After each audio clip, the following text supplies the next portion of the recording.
Materi TIK kelas 9, Bab 4, Sistem Komputer Pertama. Sistem Komputer. Selamat siang, teman-teman sekalian. Hari ini kita akan mempelajari materi yang sangat menarik dan fundamental dalam dunia teknologi, yaitu sistem komputer. Materi ini merupakan bagian dari mata pelajaran teknologi informasi dan komunikasi untuk kelas 9. Seperti yang kalian lihat pada gambar di slide ini, sistem komputer terdiri dari berbagai komponen yang saling terhubung. Mari kita eksplorasi bersama-sama bagaimana semua komponen ini bekerja sama untuk menciptakan teknologi yang kita gunakan sehari-hari. 2. Konsep dasar sistem komputer. Sebelum kita masuk ke detail komponen-komponen sistem komputer, mari kita pahami terlebih dahulu konsep dasarnya. Apa sebenarnya yang dimaksud dengan sistem komputer? Secara sederhana, sistem komputer adalah kumpulan komponen yang saling terhubung dan bekerja bersama untuk menerima input, memprosesnya, dan menghasilkan output yang berguna bagi pengguna. Komponen ini mencakup perangkat keras hardware dan perangkat lunak software yang saling mendukung. Mengapa kita perlu memahami sistem komputer? Di era industri 4.0 dan masyarakat 5.0 saat ini, hampir semua aspek kehidupan kita bersentuhan dengan teknologi komputasi. Dari belajar online, berbelanja, hingga berkomunikasi dengan teman-teman, semuanya memanfaatkan sistem komputer. Dengan memahami cara kerjanya, kita bisa menjadi pengguna yang lebih efektif dan efisien. Pertanyaan untuk kalian.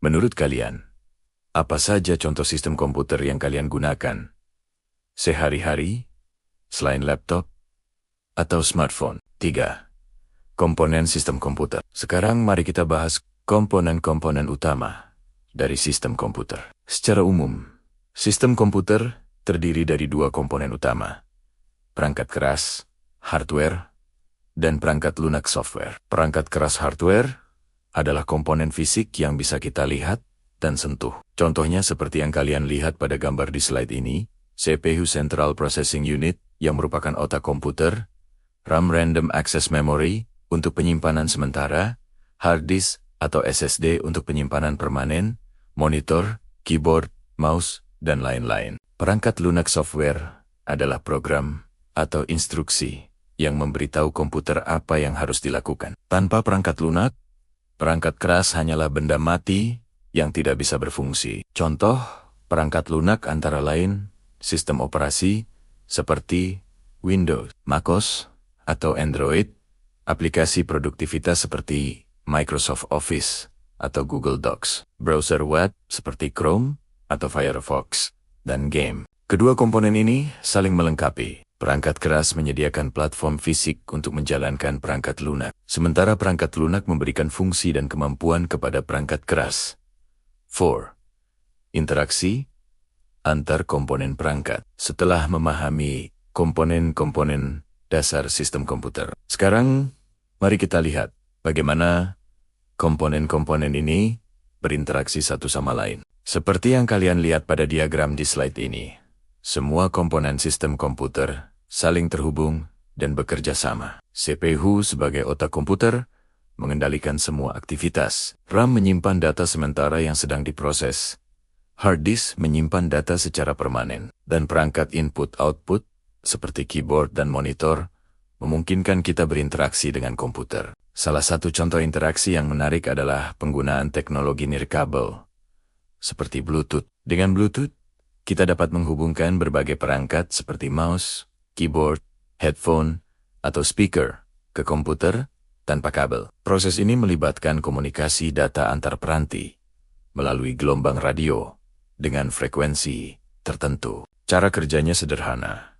Ketika kita mengaktifkan Bluetooth pada komputer dan perangkat lain, keduanya akan saling mendeteksi keberadaan. Setelah terhubung, data dapat dikirimkan antar perangkat secara nirkabel. Ini memudahkan kita untuk menggunakan perangkat tanpa terbatas oleh kabel. Pernahkah kalian mencoba menghubungkan perangkat menggunakan Bluetooth? Bagaimana pengalaman kalian?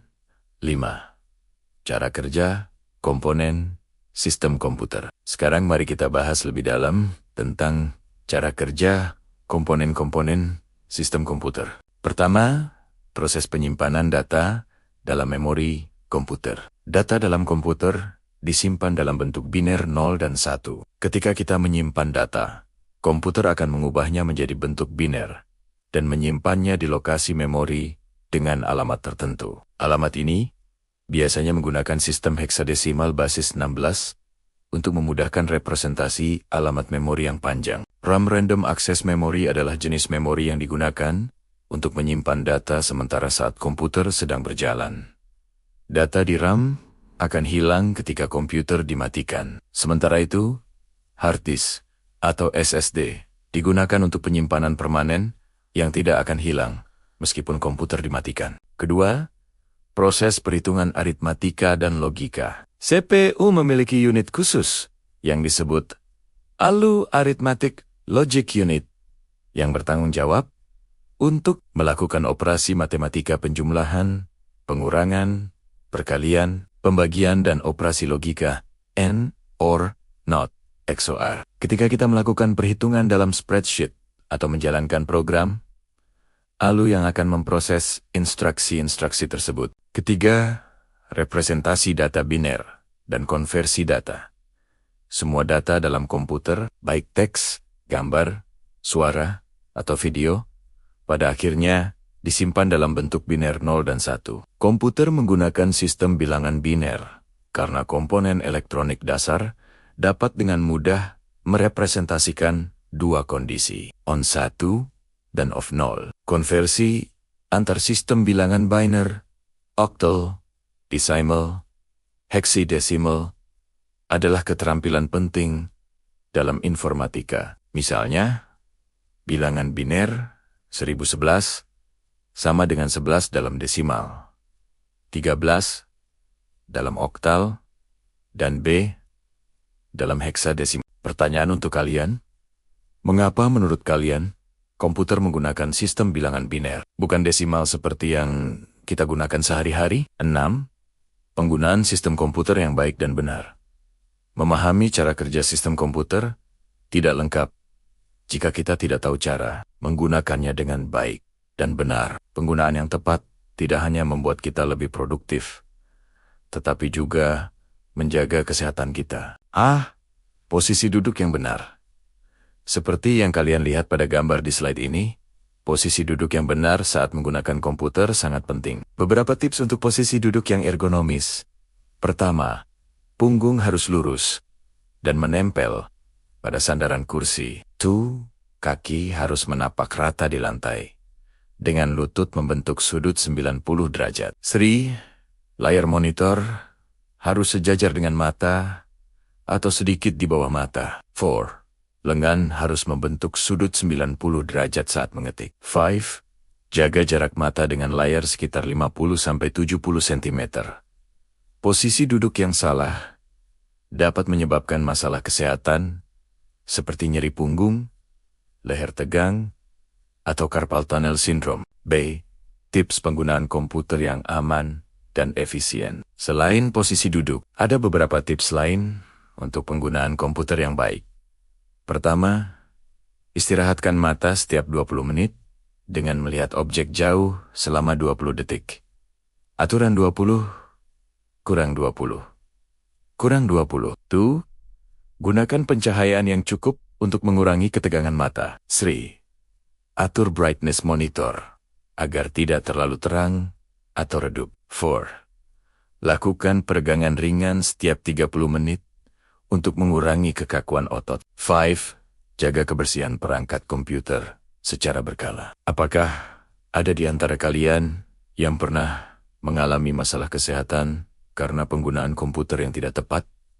Bagaimana kalian mengatasinya? 7. Penerapan sistem komputer dalam kehidupan sehari-hari. Sistem komputer tidak hanya ada di laptop atau PC, tetapi juga hadir di berbagai aspek kehidupan kita sehari-hari. Mari kita lihat beberapa contohnya. Pertama, pendidikan. Di bidang pendidikan, sistem komputer memungkinkan pembelajaran online e-learning, penggunaan perpustakaan digital, laboratorium virtual untuk simulasi eksperimen sains, dan sistem manajemen pembelajaran. Selama pandemi, kita semua telah merasakan betapa pentingnya sistem komputer untuk melanjutkan proses belajar mengajar. Kedua, bisnis. Di dunia bisnis, sistem komputer digunakan untuk manajemen inventory, sistem akuntansi, analisis data untuk pengambilan keputusan, sistem pemasaran digital, dan komunikasi internal maupun eksternal. Tanpa sistem komputer, bisnis modern tidak akan berjalan efisien. 3. Hiburan. Industri hiburan sangat bergantung pada sistem komputer. Dari game yang kalian mainkan, platform streaming video seperti Netflix atau YouTube, aplikasi musik seperti Spotify, hingga produksi film yang menggunakan CG Computer Generated Imagery, semuanya memanfaatkan sistem komputer. Keempat, komunikasi. Sistem komputer telah merevolusi cara kita berkomunikasi. Email, aplikasi pesan instan, video conference, dan media sosial memungkinkan kita terhubung dengan orang lain di seluruh dunia secara real-time. 5. Kesehatan. Di bidang kesehatan, sistem komputer digunakan untuk rekam medis elektronik, alat diagnostik canggih seperti MRI dan CT scan, sistem manajemen rumah sakit, dan bahkan robotika untuk operasi. Pertanyaan untuk kalian. Menurut kalian, di bidang mana lagi sistem komputer memiliki dampak besar yang belum kita sebutkan? 8. Kesimpulan. Sebagai penutup, mari kita rangkum apa yang telah kita pelajari hari ini tentang sistem komputer. Poin-poin penting. Pertama, sistem komputer adalah kumpulan komponen perangkat keras dan perangkat lunak yang bekerja bersama untuk memproses data. 2. Perangkat keras adalah komponen fisik seperti CPU, RAM, storage, monitor, keyboard, dan lain-lain. Ketiga, perangkat lunak adalah program atau instruksi yang memberitahu komputer apa yang harus dilakukan. 4. Semua komponen dalam sistem komputer saling terhubung dan berinteraksi untuk menjalankan fungsinya. 5. Data dalam komputer disimpan dalam bentuk biner 0 dan 1, dan diproses oleh CPU melalui ALU. Keenam, penggunaan sistem komputer yang baik dan benar penting untuk kesehatan dan produktivitas. 7.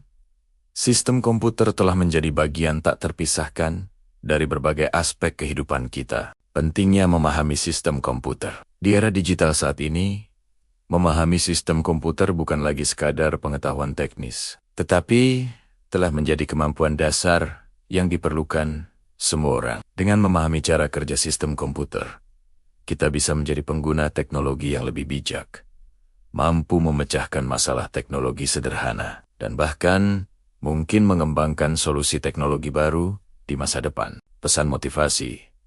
Teknologi terus berkembang dengan pesat. Apa yang kita pelajari hari ini mungkin akan berubah atau ditingkatkan di masa depan. Namun, konsep dasar tentang sistem komputer akan tetap relevan. Teruslah belajar, eksplorasi, dan jangan takut untuk bereksperimen dengan teknologi. Siapa tahu, di antara kalian ada yang akan menjadi inovator teknologi masa depan. Terima kasih atas perhatian kalian. Apakah ada pertanyaan atau diskusi yang ingin kita tambahkan tentang materi sistem komputer hari ini?